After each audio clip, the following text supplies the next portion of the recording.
Hey everyone, in this video we're going to look at solving the 3x3 magic square with the help of Excel and VBA. So the 3x3 magic square, for those of you that don't know, it's just filling in a 3x3 grid with the numbers 1 through 9 so that each row, column, and diagonal sums to 15.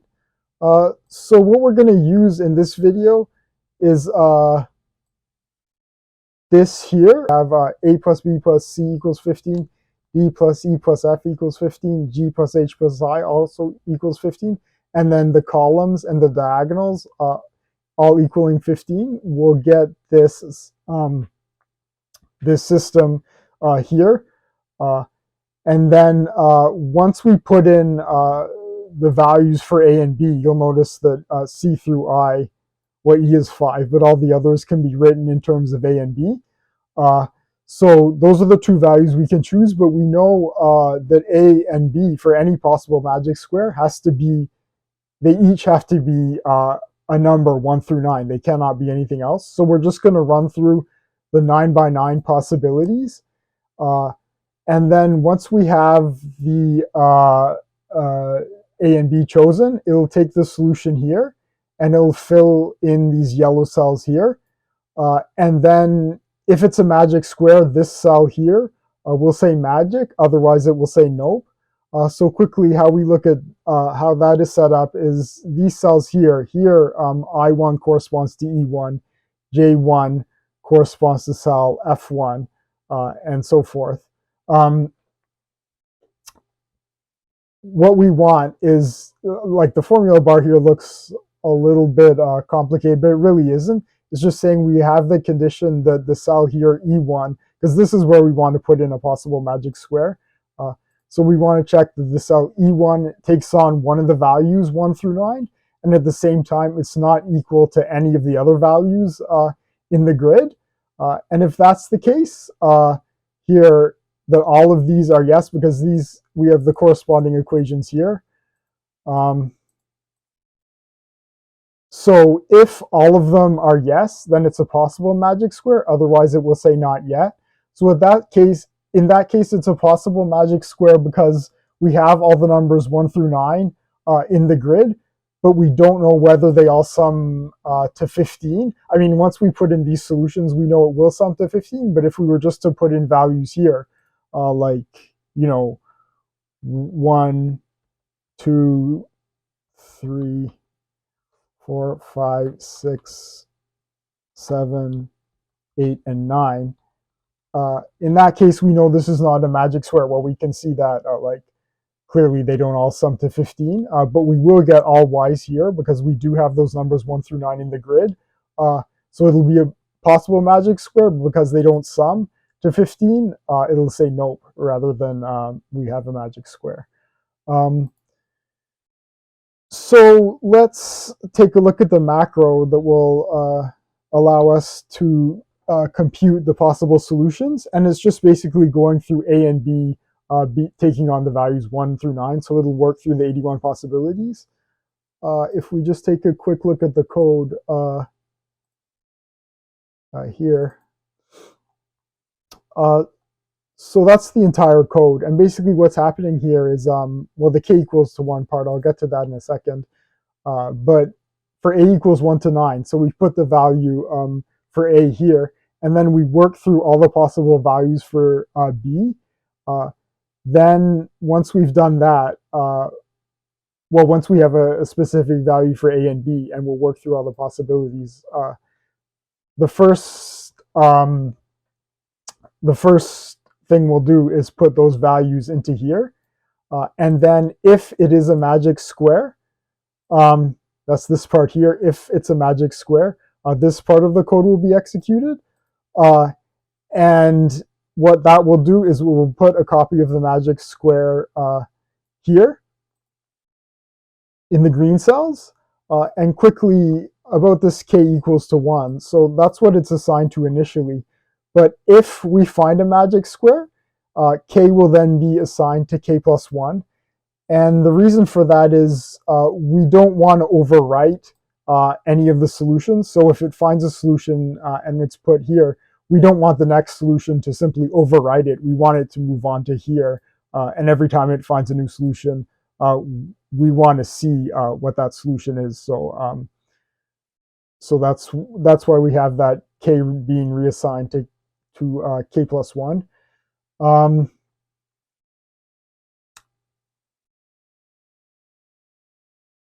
So basically, that's the entire code. So if we go ahead and run that,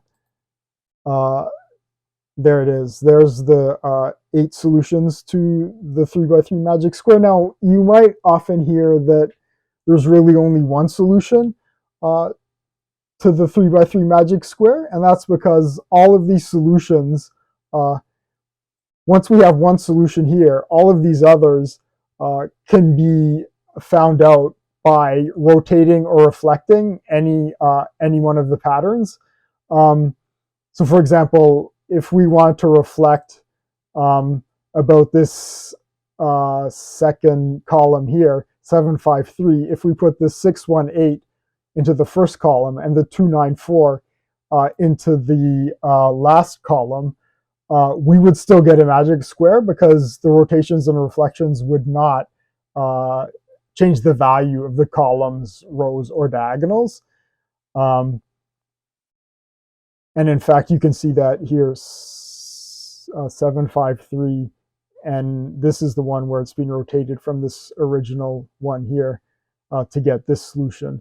So some might say there's only one magic square for the 3x3 case, but here I just want to show all the solutions, including what we get when we rotate and reflect patterns. So yeah, that's basically all the solutions. One more thing I want to show quickly is this solve it macro. What's that is going to do is, say we wanted a 5 here and a 3 here, and we want to know, is there a magic square with a 5 in the middle and a 3 here in the second row and third column? If there is, we want the solution to appear here in the orange cells. So what we're going to do is we're going to put each of these solutions into here.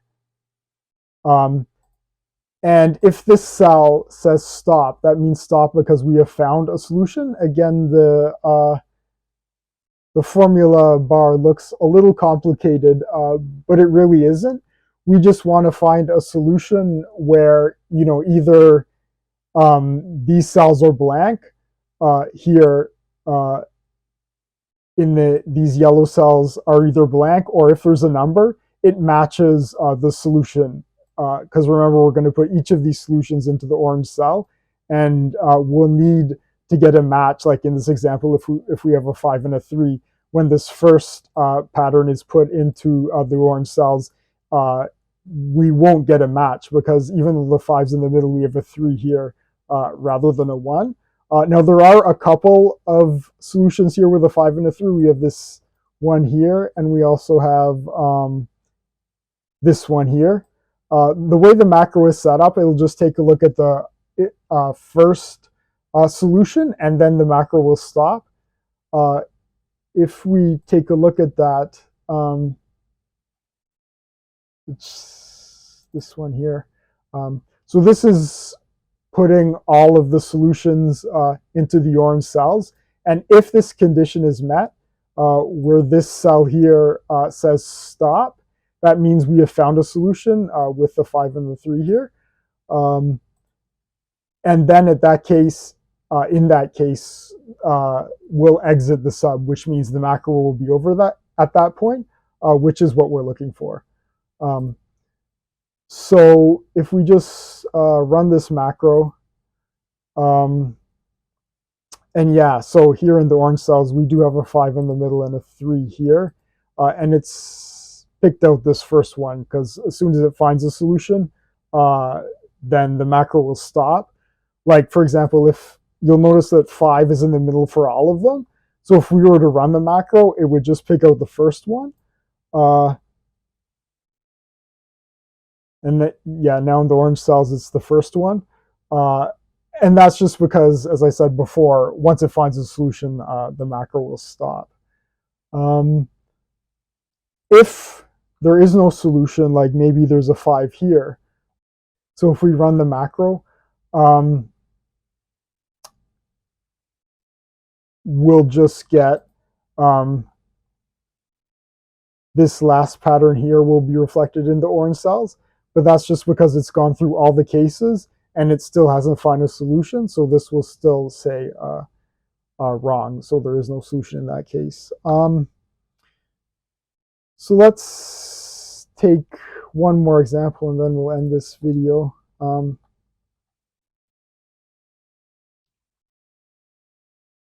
Say we have an 8 here, a 1 here, and a 5. So this would should pick out this one right here, because it'll go through all the possibilities. So let's just do that. Yeah, so we can see 8 is here, 1 is here, and 5 is here. And this solution, the only one that has those characteristics, I believe, is yeah, this one here. 816-357-492, 816-357-492. So yeah, that's all for this video. I hope you found it helpful, and thanks for watching.